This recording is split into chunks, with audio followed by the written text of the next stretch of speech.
美国总统、世界首富联手干大事会有多狂？由川普授权马斯克领军的政府效率部，在短短1个多月内就对联邦机构进行了一连串大刀阔斧的改革，震撼了美国跟国际社会。今天就让我们一起来聊聊美国政府效率部吧。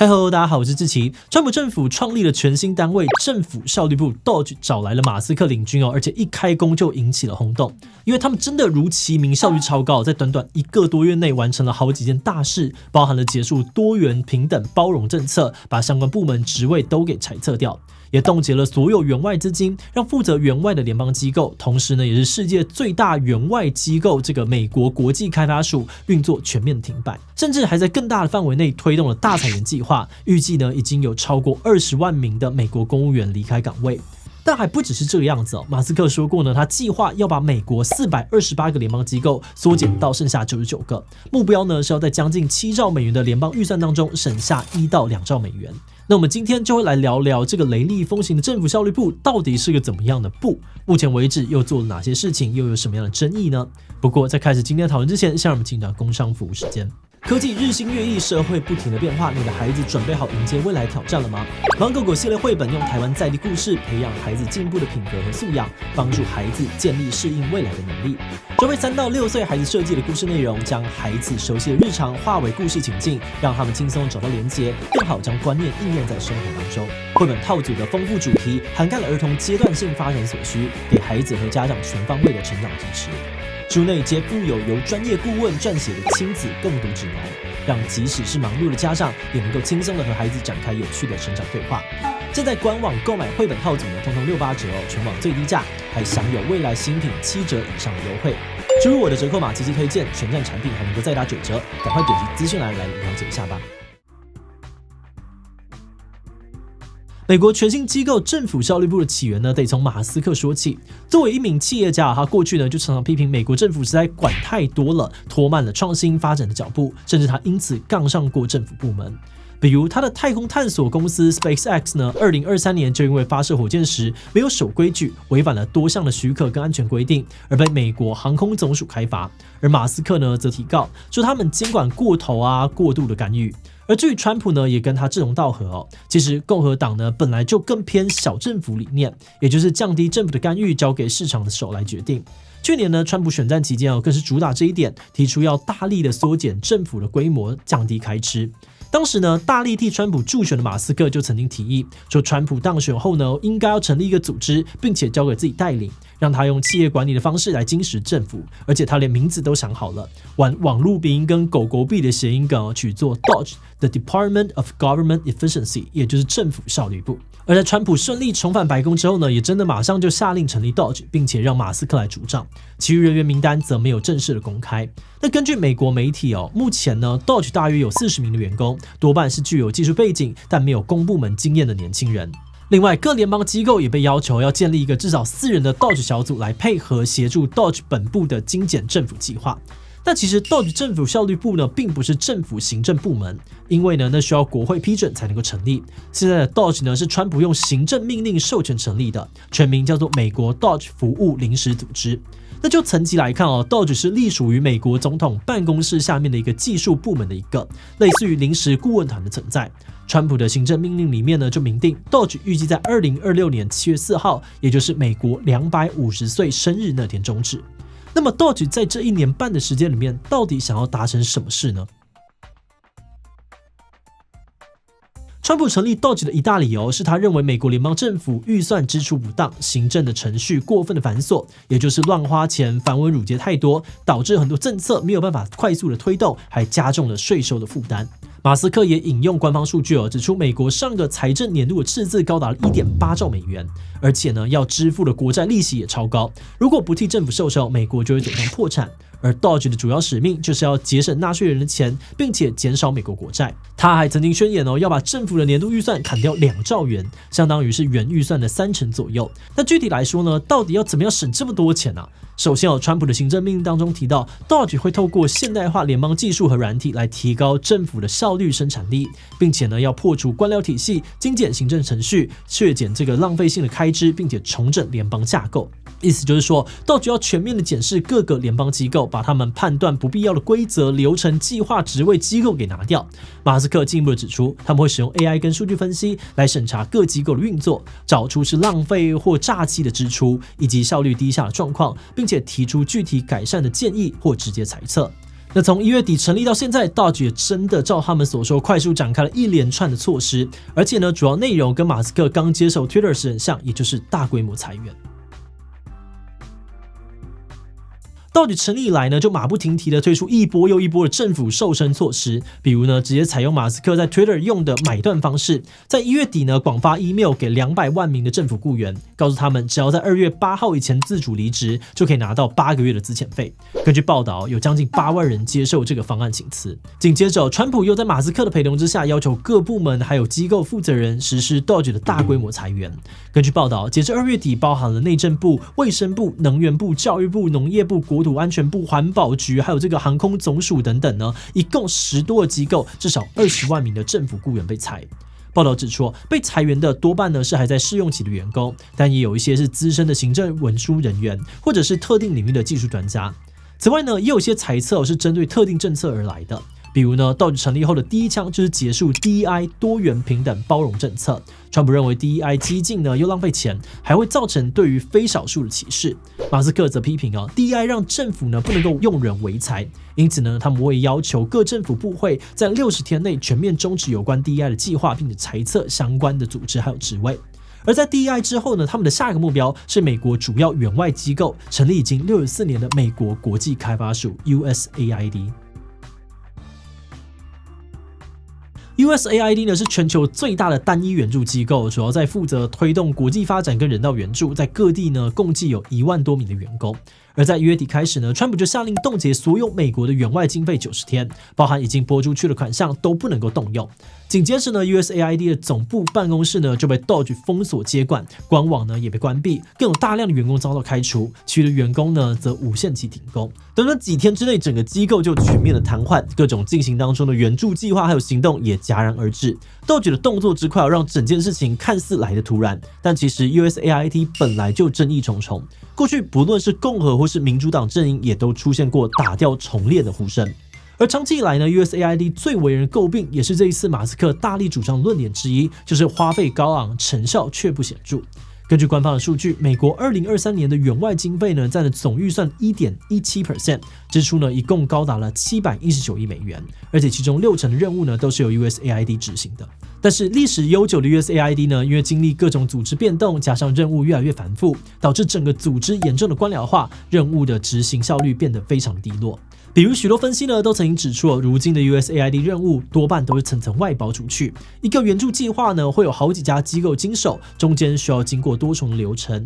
也要付出多重的人事跟行政成本，结果变成付出去的时间还有精神成本，其实有很大的比例都没有直接用在援助对象身上。而且这种层层委外的作业方式呢，也使得 USAID 频频卷入了贪腐的丑闻，被指控呢把经费拨给白手套组织。马斯克更因此把 USAID 称为是犯罪组织。此外呢，他也表示Doge 调查之后认为USAID 有很多的资金援助都用在不该用的地方。不过除了这些执行面的弊病呢，或许更根本的原因是川普认为美国多年来的这个援外政策呢，对美国而言好处不多，只是在浪费纳税人的钱。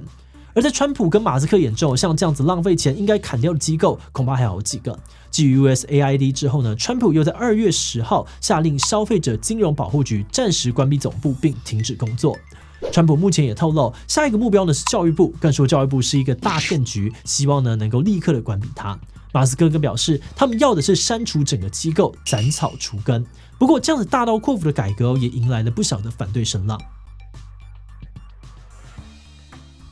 目前反对 Doge 的声音呢有几种不同的面向。首先，有些人呢是从根本上反对川普的小政府施政方向，他们认为政府在医疗、安全等公共服务上面扮演着重要的角色，而 Doge 的行动很可能呢会使得政府在天灾人祸时缺乏必要的资源跟能力来应对。另外，美国政坛不论左右派都有人担心 Doge 行动会削弱美国的国际影响力，并让中国有机会趁虚而入。川普第一任内的这个国安顾问就表示 ，USAID 的停摆呢会扩大“一带一路”的发展空间，让中国进一步的扩张影响力。不过，也有些人呢，并不反对缩减政府规模的大方向，而是不认同 Doge 的做法。有批评就说 ，Doge 现在呢根本是快刀乱斩，完全呢没有全面的评估就急着砍。他们也举例能源部应 Doge 的要求裁掉了上百名负责维护核物的核安人员之后，引发了国安风险担忧，才有紧急的把人聘回去，就说明整个大裁员的决策有多么的混乱，缺乏深思熟虑。因此呢，也有人批评Doge 这样子大砍特砍，手段太过的激进，根本没有考虑后果。比如，很多人虽然认同 USAID 的问题很大，应该要处理，但在没有替代方案的状况之下，几天内全面的冻结会造成人道的灾难。不少的媒体也都指出，在 USAID 停摆之后呢，有大量要送往贫困或战乱地区的食物、医药物资停止配送，亚洲还有非洲多家负责识别和预防疾病的机构面临关闭，包含了大约150个从事艾滋预防组织。此外呢，许多在东南亚打击诈骗园区的 NGO 也被迫暂停运作。而在理念手段之外呢，也有很多的批评矛头指向了 Doge 的首脑马斯克。许多 Doge 的批评者表示，马斯克是 SpaceX、Tesla 跟 X 的拥有者，还跟中国等等的外国有商贸关系。但现在他却可以担任联邦政府的要角，负责审查、监管，甚至裁撤各大机构，包含那些负责监管他公司的政府机构，这是非常明显的利益冲突。重点是，马斯克还是以特别政府雇员的身份在 Doge 工作。这个身份呢，以往多半是开给临时外部顾问的，相对于正式的公务员要遵守的规范少很多。比如，他不用像正式公务员一样提供公开的财务揭露报告。因此，批评者认为马斯克握有重权，却没有相对应的政治责任要负担。而同样的批评呢，也发生在不是联邦机构就掌握了其他机构生杀大权的 Doge 身上。而这种状况也引发了不小的违法疑虑。事实上就在 Doge 大刀阔斧的同时，也接连了面临了司法挑战。比如2月初呢，就14州的这个检察总长集体提诉。起诉书当中提到呢，川普在没有国会授权、缺乏有效监督的情况之下，就违宪赋予了马斯克几乎不受制约的权利。此外呢 ，Doge 未经国会就获取了多个联邦机构敏感资料的存取权限，同样违反了美国宪法。根据报道，目前联邦法院呢已经受理至少4起针对 Doge 的诉讼，并且已经对 Doge 的部分行为发布暂时禁止令。那面对这些争议川普也做出了回应，他强调任何决策都要经过批准，马斯克并不能够任意妄为，如果是有利益冲突的行动，他也不会让马斯克靠近。与此同时呢，他也称赞马斯克在 Doge 做得很好，并且重申自己支持马斯克的行动。那么从国际社会到美国人民对于 Doge 的评价又是如何呢？从1月底开始 ，Doge 一连的行动屡屡的登上了国际的新闻版面，引发了不小的关注。许多专家担心 ，Doge 这样太过激进、快速且破坏现状的行为，影响到的恐怕不只是美国，更会为国际局势埋下更多的变数。比如有经济学者就表示 ，Doge 已经对美国金融体系还有美元作为主要国际货币的地位构成了威胁。而 USAID 被冻结，更引发了不少西方分析担忧，认为美国撤出的资源连同援助带来的影响力都可能被中国所取代。众多的国际组织也反弹表示这样不仅呢会立即的导致人道危机，威胁上百万人的性命，长期来看更可能衍生出了更多的叛乱还有战争。那这种批评与担忧呢，也出现在了美国国内，不仅相关的抗议活动不断，更爆发了特斯拉抵制潮，让特斯拉股价呢在1个月内跌了16%。但是相对的支持 Doge 的人也不在少数，他们认为呢，腐败又官僚的联邦机构早就该整顿了，确保美国纳税人的钱没有被浪费或偷走。那近期美国民调呢也呈现出了这种分歧。2月初民调就显示，认为川普会让政府运作方式变好跟变坏的比例相当，只有17% 的人选择有好有坏，而认为马斯克呢正在减少浪费、诈欺，还有跟认为呢他正在砍掉有用计划的人比例也差不多。那虽然在大方向上民众的意见看似两极，不过在一些更细项问及到更具体行为的民调当中，就可以看到更复杂的观感。比如在是否认为总统施政应该不受国会法院太多干涉这题上面，就有将近60%不同意，不到3%同意。那针对马斯克在 Doge 的利益冲突，有近60%的人表示担心，其中呢更有41% 是非常担心。而对于马斯克负责管理政府的敏感资料，撤销国会批准支出呢，也都有将近60%的人表示不信任。此外呢，也有近半数的美国人认为马斯克在政府当中影响力过大，而 Doge 所负责推行的具体政策，包含了删减外援废除教育部等等，反对的比例也都比支持的高出至少10%。但同家民调当中，Doge 的整体好评依然大于负评。而且另外一家民调当中更有高达60%的人支持川普政府缩小联邦政府规模的目标，其中呢还包含了大约1/3的民主党支持者。我们在查到最后的民调时，其实有点小意外哦。后来我们反省，在这个舆论意见越来越两极的时代，我们好像已经习惯性的去接受，甚至呢预设各方立场会壁垒分明，仿佛反对马斯克介入政府运作或反对删减外援的人，就一定会反对 Doge 或川普的施政方向本身。那实在是感到惭愧哦。那我们对于政治或者对于民意的想象，果然还是太过单薄了。那反省的同时呢，我们在想，这看似矛盾的民调到底可以说明什么呢？明明更多的美国人并不信任由马斯克来带领 Doge， 也反对 Doge 的特定行动，但是也有更多的人对 Doge 抱有好感，更有将近60%的人肯定 Doge 缩减政府规模的成立宗旨。那么觉得或许这最终呢，还是要回到人们对于政府到底有怎么样的期待，又想要怎么样的政治，那这很大程度上面就会是一个优先次序的问题。毕竟谁都希望政府既有超高的效率跟执行力，又有完整的问责啊制衡机制，还能够做出通盘的考量。但这样子完美的政府几乎不可能存在，所以才会有人说，政治很大程度上面的是取舍的艺术。那美国的既有政治，因为要能够问责、能够制衡、能够周全考虑，还有能够降低风险，而设立了繁复的法规流程，也导致了一定程度的官僚跟低效，几乎无可避免。那 Doge 的作风呢，则反过来动作快速，而且落实的彻底，可以说是又快又狠的代表。但相对的，就可能会失准，在制衡、责任归属等等的面向上面，就会比较有疑虑。那再回到民调来说，这或许代表着对于许多美国人来说 ，Doge 行事是不是太过的激进、鲁莽、有瑕疵，并不是最重要的。他们更在乎的是 Doge 要让美国政府往什么方向前进，甚至或许可以说，比起一个不太犯错的政府，他们更期待一个小而高效、果敢决断的政府吧。那最后呢，就想问大家，你怎么看 Doge 呢？A 觉得不愧是效率部，效率超高，就是要这样子才能够改变官僚文化。B 觉得呢，就是在违法乱砍啊、乱删，不考虑后果，还可能沦为马斯克图利的工具。C 觉得现在要下定论还太早了，还要再观察一阵子。D 其他人分享你的想法吧。最后，如果你喜欢今天的影片，欢迎分享出去，让更多人认识美国政府效率部。此外呢，可以点击这个地方看看川普以及马斯克的更多内容。那么今天的这一期就到这边告一段落，我们就明晚再见喽。